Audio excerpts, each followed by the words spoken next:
Halo teman-teman, selamat datang di channel Pucin Novel Audio. Jangan lupa subscribe ya. Terima kasih. Episode 22. Arum benar marah apalagi dalam embanannya, Aidan yang awalnya sedang tersenyum kepadanya menjadi tak hentinya menangis. Bisa ia pastikan, Aidan sampai meminum air yang sang nenek guyurkan. Di tengah tubuhnya yang menjadi gemetaran karena menahan amarah, Arum merebut embernya dari tangan kanan Ibu Rusmini. Ia menghantamkannya ke wajah sang mamak sekuat tenaga persis seperti hantaman yang sering Arum dapatkan di masa kecilnya.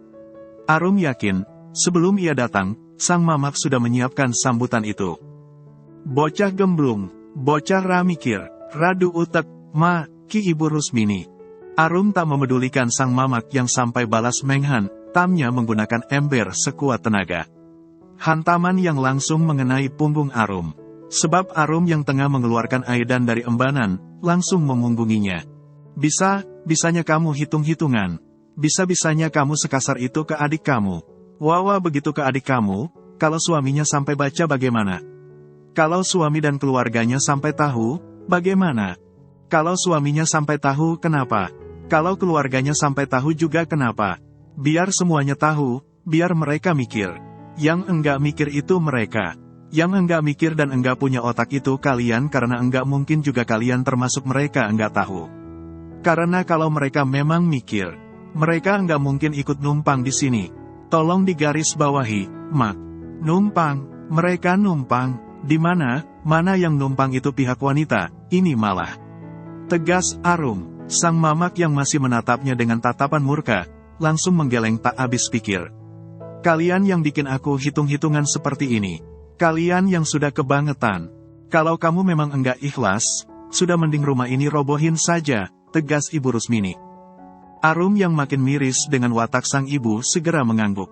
Ya, robohin, tegasnya. Mau tinggal di mana kalian kalau bukan di rumah ini? Heran, bisanya ada manusia kayak kalian. Bisanya kamu ngomong begitu. Dasar kamu enggak punya otak. Enggak mikir, tanpa aku lahirkan, kamu enggak hidup, sewot Ibu Rusmini. Aku enggak pernah minta mamak lahirkan. Bahkan andai boleh milih, aku enggak bakalan mau dilahirkan oleh wanita enggak tahu diri kayak mamak. Siapa yang diselingkuhi, siapa yang disalahkan? Hanya Ibu Gila saja yang melampiaskan penderitaannya kepada anaknya. Iya, kalau hanya dibenci dan dijahati, lah mamak saja doyan duit dan hasil keringatku. Arum memang tidak mau menangisi manusia jahat sekelas mamaknya walau ia tahu wanita itu yang telah melahirkannya. Masalahnya, perlakuan sang mamak sangat melukainya.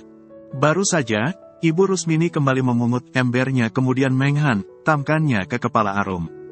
Tetangga yang sudah datang sampai memarahi Ibu Rusmini. Salah satu dari ibu-ibu yang datang langsung berusaha mengambil Aidan tapi Arum tak mengizinkannya. Fokus menatap kedua mata emosional sang mamak, Arum berkata, sekarang katakan kepadaku, kurang apa aku ke kalian? Dosa apa aku ke kalian? Bisanya mamak memperlakukanku begini. Bisa-bisanya Aidan juga harus merasakannya. Kamu masih mengeluh begitu padahal maksud kamu kesini mau izin menikah sekalian mau ambil rumah ini lagi. Kamu bahkan mau menitipkan anak kamu ke aku karena pernikahan barumu. Begitu, kan? Najis, dasar rangutek. Hobi kok kawin ya wong ra mikir. Tahu gini pas kamu masih di perut. Udah aku gugurin, keluh Ibu Rusmini yang sampai beberapa kali berludah di depan Arum sambil berkecak pinggang. Arum menyeringai. Buru ia menyekat tuntas air matanya. Air matanya terlalu berharga untuk orang seperti Ibu Rusmini walau wanita itu juga yang telah melahirkannya. Lain dengan tetangga yang sudah berkerumun, mereka sibuk membujuk Ibu Rusmini untuk beristighfar. Kapan aku bilang begitu, Mak? Mana tolong buktikan. Jangan asal fitnah, tegas Arum walau kini, ia tak meledak lagi seperti sebelumnya. Mendengar itu, Ibu Rusmini langsung terbelalak, tak bisa berkata, kata saking syok sekaligus marahnya. Ngomong apa tadi kamu? Fitnah, ucapnya memastikan. LAMBEMUU. Pantes uripmu susah wong kerjaanmu tukang fitnah. Jijik aku pernah melahirkan kamu. Cukup buktikan, enggak usah banyak drama. Widi yang bilang gitu, guru stres itu yang ngadu, Metu koengger rapengin umah kie tek rubuhnya. Kali ini Arum yang kembali berlinang air mata, tak main-main. Karena andai kecurigaannya terbukti, Widi yang selama ini mengadu domba mereka, ia sungguh akan merobohkan rumah yang pernah ia bangun susah payah menggunakan hasil keringatnya. Bukannya memberi Arum kesempatan bertemu Widi secara langsung, Ibu Rusmini malah mendorong Arum sekuat tenaga. Agar wanita yang dulu ia lahirkan tanpa ia harapkan itu pergi dari sana. Sebelum aku bertemu Widi dan dia mengatakan semuanya secara langsung berikut semua buktinya dan bagi Mamak itu karena aku yang tukang fitnah, aku enggak akan pergi, Mak, tegas Arum yang sudah sampai turun dari teras rumah. Aku mau Widi jelasin, suaminya juga di rumah, kan? Termasuk keluarganya juga di rumah. Mereka dengar kalau aku ngamuk begini. Bahkan aku tahu kalau suami Widi sudah 3 bulan enggak kerja karena dia dipecat. Arum mengakhiri ucapannya dengan tawa geli. Kebanggaanmu, Brok semua. Kemudian Arum sengaja meminta warga di sana menjadi saksi. Arum ingin sidang agar ia tidak dicap sebagai tukang fitnah. Satu lagi, jangankan menitipkan Aidan kepada Mamak, izinin Mamak menyentuh Aidan saja aku berat. Aku enggak akan lupa, hidupku sudah Mamak buat sangat sengsara. Mamak jahat banget ke aku bahkan sampai sekarang. Anehnya, sejahat apapun kalian doyan uang dan semua hasil keringatku, tegas Arum. Mamak dan kalian enggak usah khawatir, bahkan walau aku enggak nikah, kehidupanku tetap lebih bahagia dari kalian, apalagi aku enggak numpang. Dan perlu Mamak sekaligus semuanya tahu juga, aku menikah pun Aidan tetap sama aku karena calon suamiku dan keluarganya mikir. Mereka tulus sayang ke aku, apalagi ke Aidan. Ya sudah, Bu Rus, tolong Widi dipanggil karena Arum juga sudah bilang dan kami di sini menjadi saksi. Ibu Rus jangan keterlaluan begitu. Kasihan Arumnya karena Arum saja sudah datang baik, ucap Pak Kaswan yang kebetulan Pak RT di sana. Arum yang kebangetan, keterlaluan banget dia, tegas Ibu Rusmini tak mau disalahkan. Yang kebangetan itu Ibu Rusmini, baru datang Arum sudah diguyur dan bayinya juga sampai kena begini. Heran, nenek kok setega itu ke cucunya. Bener kata Arum, Ibu Rus ini keterlaluan banget. Jahat sejahat-jahatnya, tapi ke duit sama hasil keringatnya doyan, ucap salah satu ibu-ibu di sana yang sering menolong Arum. Arum bahkan masih ingat, saat dirinya masih kecil dan dipukuli menggunakan papak pohon kelapa sampai tak berdaya, wanita tersebut yang akan menyomot sekaligus menggendong Arum, kemudian membawanya pulang ke rumah. Wanita itu juga yang akan mengobati luka-luka Arum, termasuk memberi Arum makan. Kehadiran mobil Kalandra yang akhirnya datang langsung mengusik kebersamaan di sana. Mereka belum tahu siapa Kalandra, dan tentu saja, mereka juga belum tahu siapa Kalandra dalam hidup Arum. Kalandra membiarkan mobilnya di jalan. Pria itu keluar dengan buru-buru lantaran Aidan masih menangis ditambah suasana yang tampak ramai. Kalandra tak lantas bertanya. Pria itu memilih mengamati dan terus begitu walau kedua tangannya sudah mengambil alih Aidan dari Arum. Teras di depan pintu ia dapati basah parah tak beda dengan Arum dan Aidan. Adanya ember di sana, Kalandra yakini merupakan wadah untuk mengangkut airnya. Yang mana Kalandra juga yakin, air sengaja disiramkan dari dalam karena tak mungkin juga Arum menyiram dirinya sendiri dan sampai mengenai Aidan. Ibu nyiram Arum bahkan Aidan, tanya Kalandra, langsung kepada wanita tua yang wajahnya cukup mirip Arum. Ia menatap miris Ibu Rusmini, sebelum fokusnya kembali kepada Aidan yang kesulitan bernapas. Aidan sibuk nyaris bersin tapi kesulitan, hingga yang ada mendengar sekaligus menyaksikannya saja ikut sesak. Demi mengakhirinya, Kalandra nekat menyedot hidung Aidan hingga bayi itu makin raung kejer. Kalandra meludahkan apa yang ia dapatkan dari hidung Aidan, dan itu berupa air yang terbilang banyak. Ulahnya membuat hidung bocah itu makin merah. Bisa ia pastikan, bocah itu merasa perih luar biasa lantaran hidungnya sempat penuh air. Sambil berusaha menenangkan Aidan, Kalandra kembali menatap Ibu Rusmini, menggeleng tak habis pikir. Terus begitu dan sungguh berlangsung cukup lama sebelum akhirnya ia memberikan Aidan kepada Arum untuk diganti pakaiannya, apalagi angin di sana terbilang kencang ditambah lagi gerimis juga turut mengguyur. Kalandra tidak mau, niat baiknya datang ke sana untuk silaturahmi sekaligus meminta restu, malah membuat Aidan bahkan Arum sakit. Kini, Kalandra menghela napas pelan. Ia berkecak pinggang sambil melepas kepergian Arum yang dipayungi oleh seorang ibu. Kemudian, ia sengaja bersikap setenang mungkin walau jujur saja, ia sudah sangat ingin mengamuk. Ini tadi ada apa, dan bagaimana? Kalandra masih berucap sabar dan memang memilih tetap menggunakan bahasa Indonesia. Jadi kamu, calon suami baru Arum, bentak Ibu Rusmini mendelik menatap Kalandra. Kalandra yang awalnya sedang menatap Pak RT langsung tercengang. Kalandra refleks menatap syok Ibu Rusmini. Ada wanita sekasar itu mirip keluarga Angga sekaligus Ibu Fatimah. Dengar, ya, kalau kamu mau menikah dengan Arum, itu memang urusan kalian.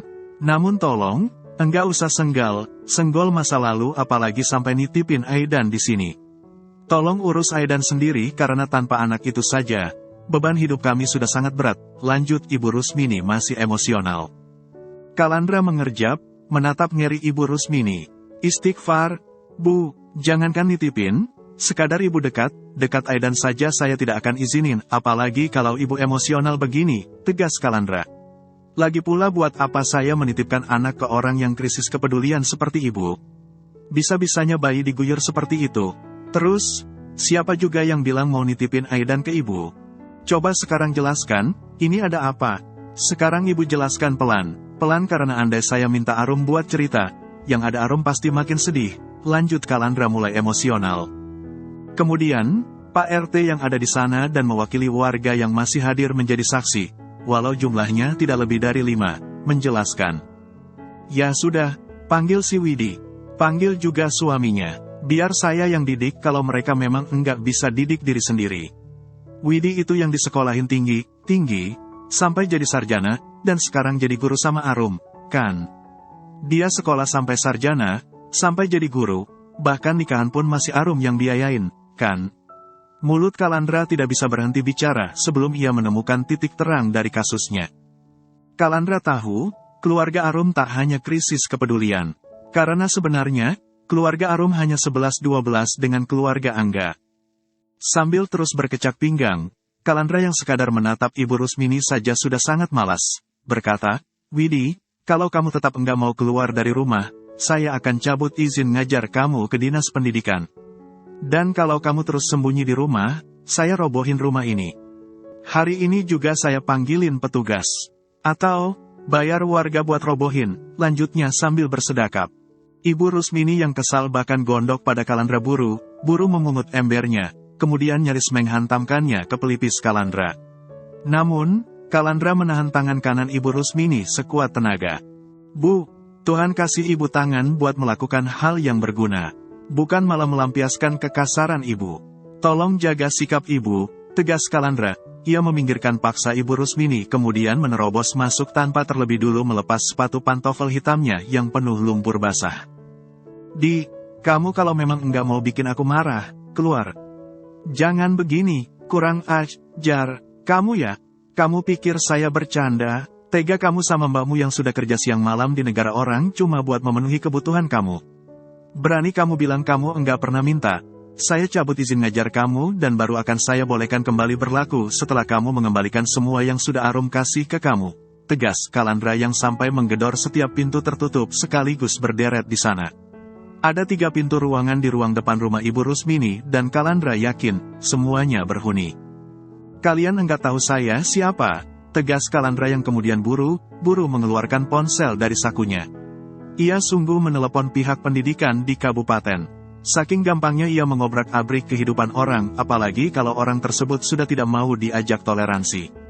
Di tengah kesibukan Kalandra menjelaskan, akhirnya salah satu pintu dari ketiga pintu di sana terbuka. Pintu sebelah tengah dan itu Widi. Sombong banget, kamu pikir kamu siapa? Kalau bertamu, tolong sopan, ya, tegas Widi.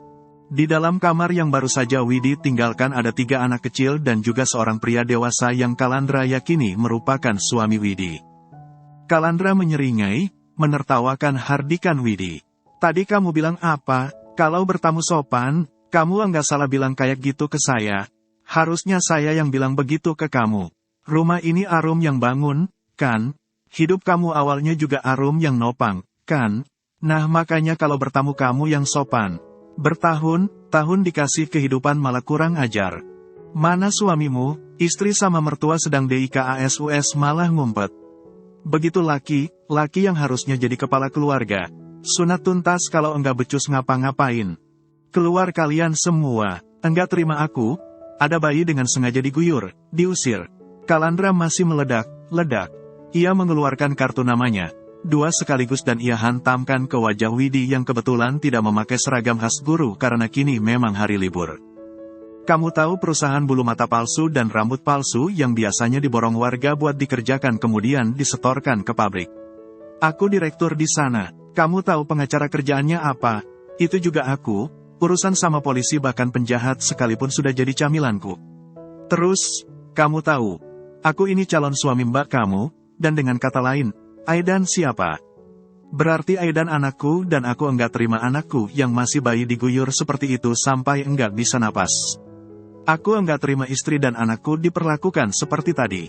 Kalandra berbicara panjang lebar nyaris tak berjeda. Keluar kamu, suami kamu juga diajak. Minta maaf sekarang juga ke Arum dan Aidan. Malas lama berurusan dengan Widi, Kalandra memilih pergi. Saya anaknya anggota Dewan Bu atau yang ibu tahu DPR.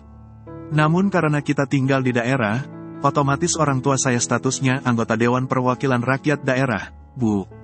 Saya nggak berniat pamer, tapi orang seperti ibu wajib dipamerin biar cepat ngerti. Kali ini Kalandra sampai membentak Ibu Rusmini. Bapak saya sayang banget ke Arum, apalagi ke Aidan. Yang bapak saya tahu, Arum dan Aidan kesini dalam keadaan baik-baik. Hati-hati saja kalau mereka sampai sakit gara-gara ibu siram. Jangan dibiasakan apalagi diterusin. Apa sih yang bisa ibu dan kalian banggakan dengan sikap kasar anarkis begini? Lanjut Kalandra. Ia belum jadi keluar dari rumah karena dihadang di depan pintu oleh Ibu Rusmini. Hanya saja, wanita itu tak lagi meledak, apalagi mengamuk kepadanya. Mungkin karena ia sudah membeberkan siapa dirinya yang sebenarnya. Beberapa saat kemudian, setelah Kalandra kembali meminta bahkan mengamuk, Widi dan suaminya disidang.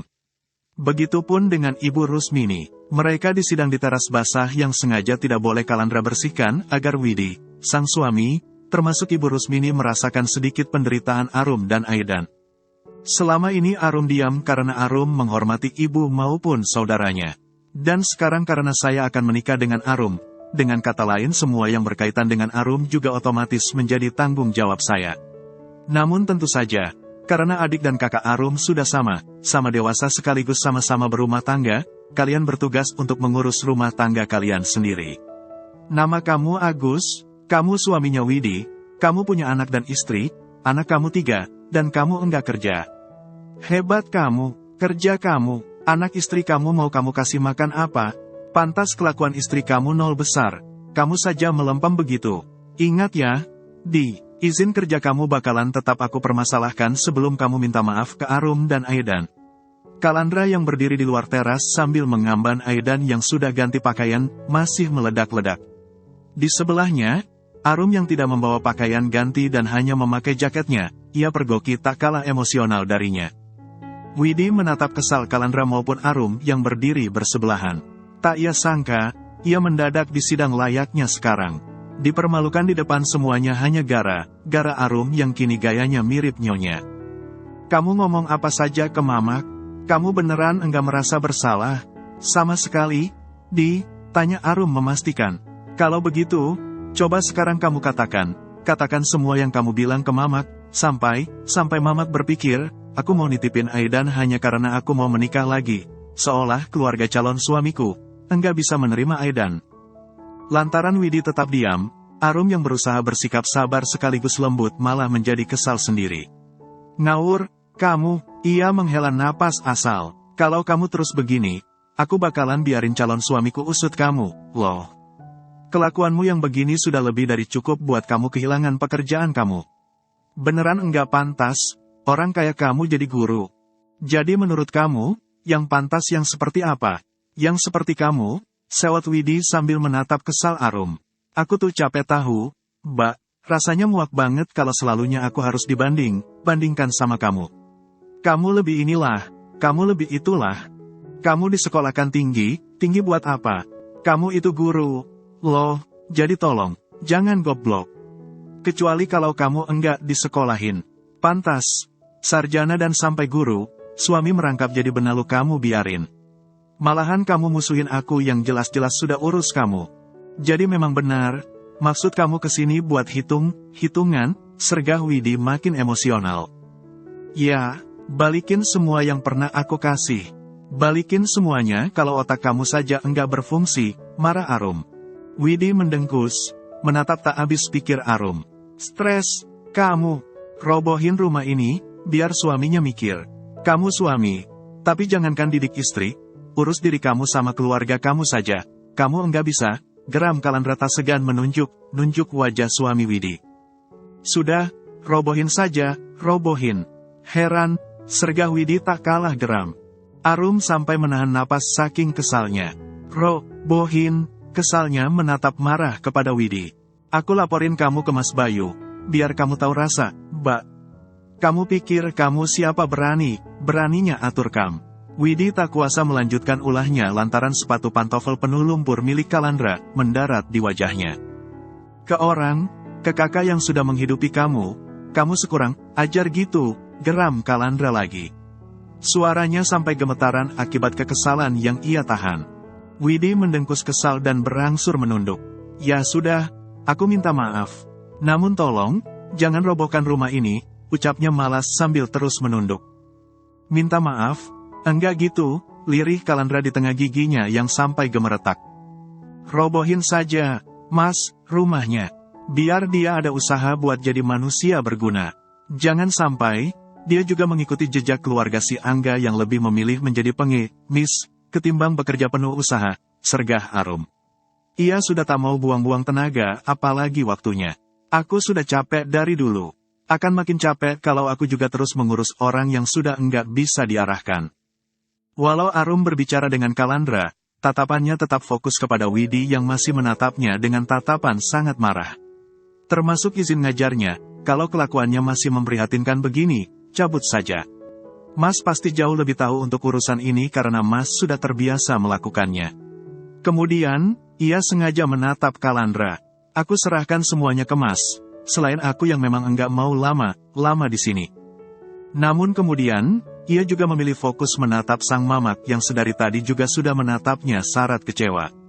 Mamak juga, tolong jadi orang tua yang becus biar anak yang mamak banggakan enggak bikin malu. Buat apa sekolah tinggi-tinggi kalau ujung-ujungnya hanya jadi tulang punggung suami? Bucin boleh, tapi gobloknya jangan dilanjutin. Meski dalam hatinya, Arum juga berkata, aku saja yang pernah gitu nyesel banget. Suami dibela-belain malah mirip binatang. Yang Arum tahu, sang adik memang sangat bucin kepada Agus, sang suami. Dari SMP, Widi sudah gila kepada Agus yang memang memiliki wajah ganteng, selain Agus yang memang anak gaul. Saking bucinnya, Widi yang sarjana dan sampai menjadi guru SD, masih saja mengejar-ngejar Agus yang semenjak lulus SMA, sangat jarang bekerja. Jadi, jangankan memiliki pekerjaan sekaligus penghasilan tetap, bekerja saja, Agus melempem. Ganteng, tapi enggak doyan kerja dan memang pemalas. Tentu saja kalau dibandingkan dengan Kalandra jauh lebih baik dari Agus. Bagusan Mas kalah jauh, batin Arum yang kemudian mengambil sepatu Kalandra. Ia membersihkannya kemudian mengenakannya lagi kepada Kalandra. Agus yang awalnya hanya menunduk, mendadak menyikut sang istri. Ia mendelik menatapnya kemudian berbisik, cepet minta maaf. Jangan sampai rumah ini dirobohin.